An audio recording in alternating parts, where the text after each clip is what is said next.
Bonjour à ceux qui étaient là à la première table ronde. Pour cette deuxième table ronde de la journée, on va parler d'un thème, donc naviguer dans le nouvel ordre international. Et donc à mes côtés, j'ai 4 économistes, donc Christian Saint-Etienne, auteur de Trump et nous, publié aux éditions Odile Jacob, dans lequel vous analysez l'impact des politiques de Donald Trump sur l'ordre mondial et en particulier sur l'Europe. Jean Pisani-Ferry, auteur du livre Les nouvelles règles du jeu, publié aux éditions Seuil, dans lequel vous revenez sur les défauts du système actuel, avec notamment la crise de la coopération internationale et le retour de la guerre en Europe. Monsieur Nubukpo, auteur du livre L'Afrique et le reste du monde, dans lequel vous interrogez sur la capacité de l'Afrique subsaharienne à devenir maîtresse de son destin après des décennies de dépendance. Et monsieur Ludovic Subran, auteur du livre L'export fait vivre. 20 entrepreneurs de tout secteur et de toute taille d'entreprise qui ont donc un point commun, celui de s'être imposés à l'échelle internationale. Et donc pour ma première question, je voulais me tourner vers Christian Saint-Etienne. Dans Trump et nous, vous analysez l'impact de la politique de Donald Trump. Et je voulais savoir, donc, à votre avis, quels ont été les impacts les plus significatifs depuis le début de son mandat sur les relations entre les États-Unis et l'Europe pour nous? Les États-Unis ont créé l'ordre mondial dans lequel nous opérons à partir de 1944. D'abord la conférence de Bretton Woods et surtout dans le contexte actuel autour de Trump, déclaration de San Francisco, une déclaration très importante qui crée l'ONU, mais il y a un article décisif qui est voulu par les États-Unis eux-mêmes, qui dispose stipule que tous les États ont les mêmes droits, quelle que soit leur taille. Et à la suite de ça, les États-Unis ont créé le GATT, ont contribué à créer l'OCDE, ils ont été à l'origine du plan Marshall, ainsi de suite. Donc ils ont agi pour faire travailler ensemble toutes les démocraties. Et à l'époque, les démocraties répondaient à la remise en cause faite par le monde communiste et l'essentiel de l'humanité à ce moment-là appartenait au tiers-monde. Donc les États-Unis ont construit un ordre mondial qui servait leurs intérêts, soyons clairs, mais néanmoins qui était suffisamment ouvert pour que toutes les nations puissent en bénéficier. Avec Donald Trump, il y a une rupture totale, puisque, je suppose qu'on n'a pas le temps, puisqu'il bascule vers un ordre impérial. L'ordre impérial, c'est celui pratiqué par Poutine et Xi Jinping, c'est-à-dire que les nations puissantes ont plus de droits que les petits, sur la volonté des plus grands.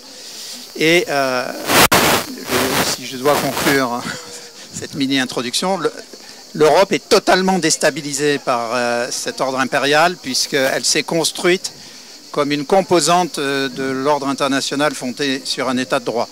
Donc tous les fondements politiques, mais même culturels, socio-économiques de l'Europe sont remis en cause par la politique de Trump, qui au lieu d'être un allié protecteur de l'Europe, de l'ensemble des démocraties mondiales, devient un agresseur, mais qui continue de se cacher en moitié derrière le faux visage de l'ami.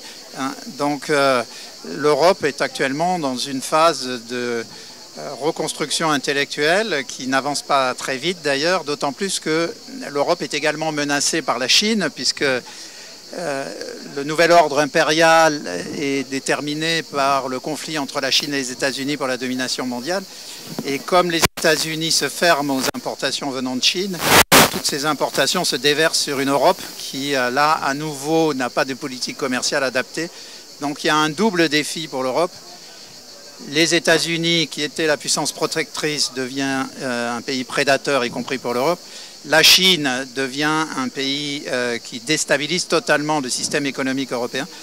Donc, et le plus vraisemblable, on va l'évoquer, on n'aura que quelques minutes, mais la question centrale, c'est, compte tenu de la lenteur des processus de décision en Europe, serons-nous capables de prendre les bonnes décisions à temps?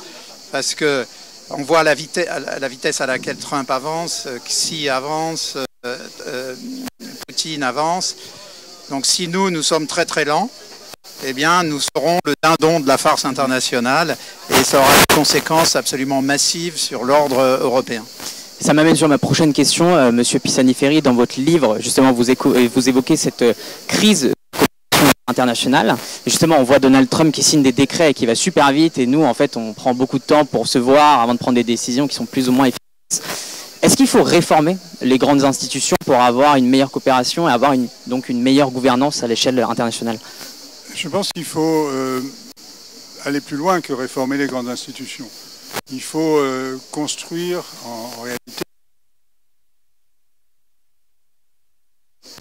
sans les grandes institutions internationales qui sont largement paralysées à la fois par l'attitude des États-Unis, paralysées par, il faut bien le dire, la surreprésentation européenne. Aujourd'hui, l'Italie pèse plus que l'Inde dans les institutions de Bretton Woods. C'est quand même extrêmement paradoxal. Et donc, il faut trouver les moyens d'agir ensemble parce qu'en même temps qu'on constate cette panne de la gouvernance mondiale, on a un besoin absolument considérable d'agir ensemble sur des questions comme le climat, comme la biodiversité, comme tout ce qui est les communs mondiaux. Et donc, on a ce besoin qui est très présent. Et donc, ce que nous faisons dans le livre avec Georges Papakonstantinou, c'est d'explorer, c'est un peu l'approche opposée, mais je dirais complémentaire de celle de Christian Saint-Etienne. C'est-à-dire, au lieu de partir du haut et de l'architecture telle qu'elle est, on part du bas et on essaie de voir domaine par domaine quels sont les modes de coopération qui existent. Certains complètement induits par l'architecture d'ensemble, d'autres qui sont développés en marge de cette architecture.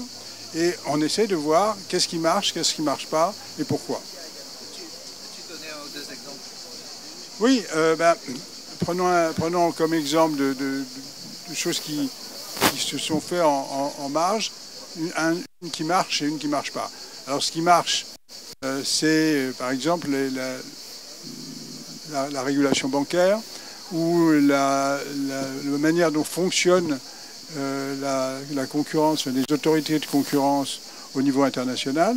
Donc ça, il n'y a pas beaucoup de droits durs, il n'y a pas d'institutions, mais il y a des formes de coopération qui se sont développées et qui ont produit des effets.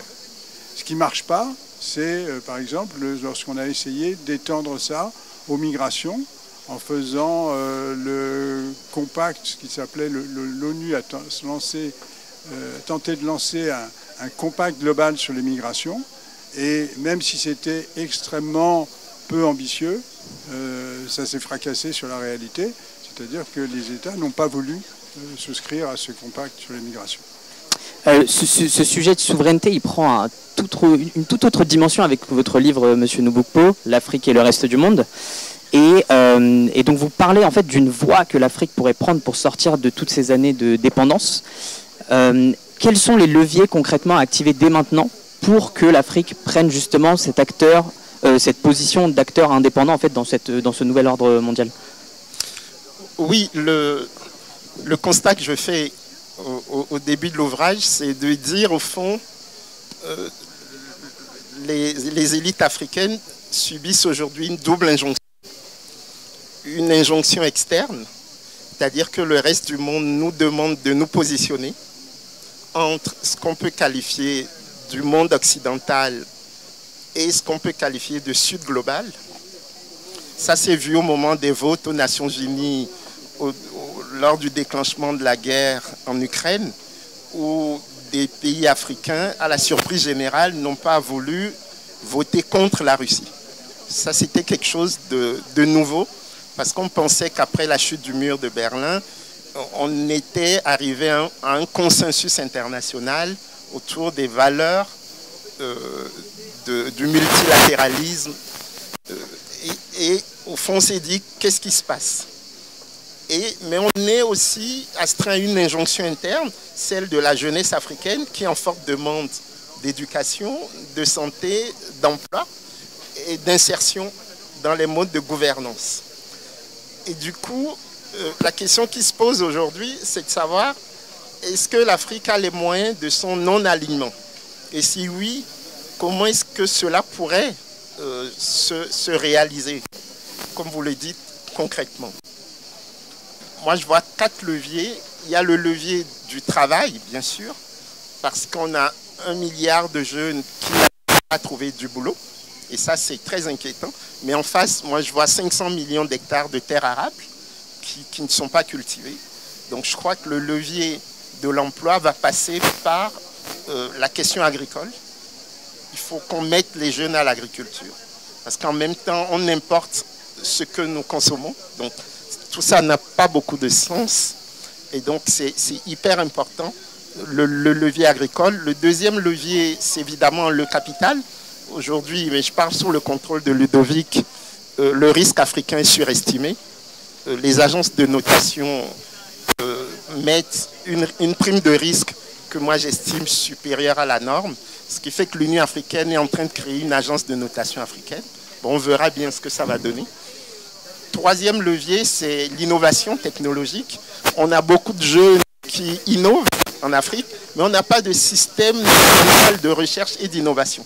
Ce qui fait qu'on n'arrive pas à avoir tout le continuum qui peut permettre à un État ou à un groupe d'États à un moment donné de dire qu'il y a des gains durables de croissance liés à l'innovation technologique. Et enfin, c'est les systèmes de gouvernance africains qui sont encore sujets à caution, parce qu'on a encore beaucoup d'instabilité politique et c'est très difficile pour un investisseur d'investir dans un environnement qu'il perçoit comme étant totalement incertain.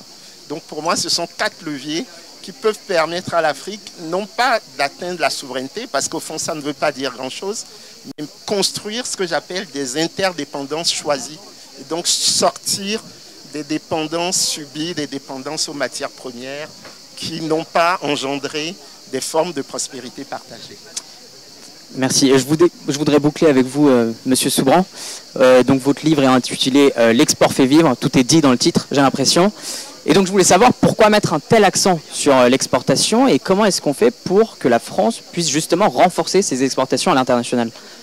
Ce que je trouve fascinant, c'est dans les 3 changements d'époque que nous ont décrit mes confrères. C'est-à-dire il y a 3 maquettes analytiques qui nous disent le monde va quand même vers un monde de prédateurs, un monde de moins de règles, un monde d'opportunisme.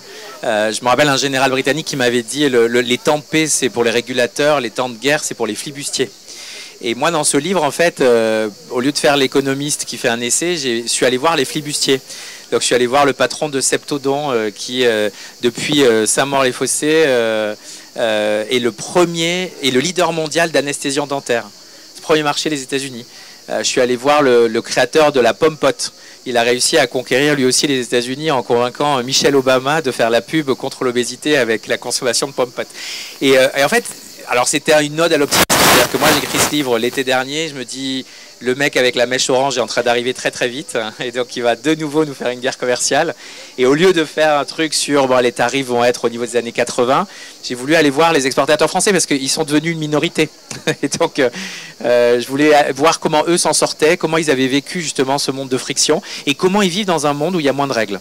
Et leur capacité d'adaptation m'a fasciné. Dans chacun des récits, c'est une grosse prise de risque. C'est souvent du capital patient.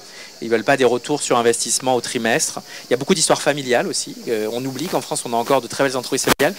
Et il y a une adoption du numérique, une adoption de l'internationalisation, une forme des stratégies. Il y a autant de stratégiques de personnes que j'ai rencontrées. Donc c'était peut-être une recherche de bonnes nouvelles dans un monde en effet où on rebat les cartes très vite et sans forcément de solution. Donc je voulais échapper au côté aporétique en fait d'un moment où tous les économistes qui ont un peu d'intérêt pour les politiques publiques se disent mais bougez-vous. Et en fait, moi j'ai rencontré des gens qui se bougent au quotidien sans attendre forcément que l'Europe, l'Union africaine, l'ONU se bougent pour eux. Voilà. Écoutez, merci beaucoup pour cet échange qu'on va devoir boucler. Donc, ce qu'on m'a dit, c'est que vous êtes disponible juste là-bas, à la table, pour faire dédicacer vos livres. Donc, n'hésitez pas à les rejoindre. On va rester ici. Finalement, ça sera ici. Donc, n'hésitez pas à venir avec les livres, à faire dédicacer. Merci beaucoup. Merci à tous. Merci.